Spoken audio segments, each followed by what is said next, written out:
कढई गरम करून घेऊया. त्यामध्ये 1 चमचा तेल आणि 1 चमचा तूप घालून घेऊया. 1 चमचा जिरं घालून घेऊया. 2 शिमला मिरची, 1 टमाटर, थोडंसं लाल तिखट, थोडासा गरम मसाला, थोडंसं मीठ, 100 ग्राम पनीर ॲड करूया. 2 चमचे अद्रक लसूण पेस्ट, 1 वाटी दही, मसाले घालूया. 2 चमचे धने पावडर, 2 चमचे लाल मिरची पावडर, अर्धा चमचा हळद, 1 चमचा गरम मसाला, चवीनुसार मीठ घालून घेऊया.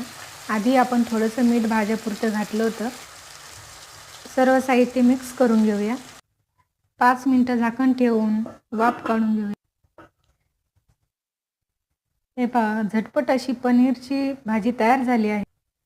कोथिंबीर घालून घेऊया.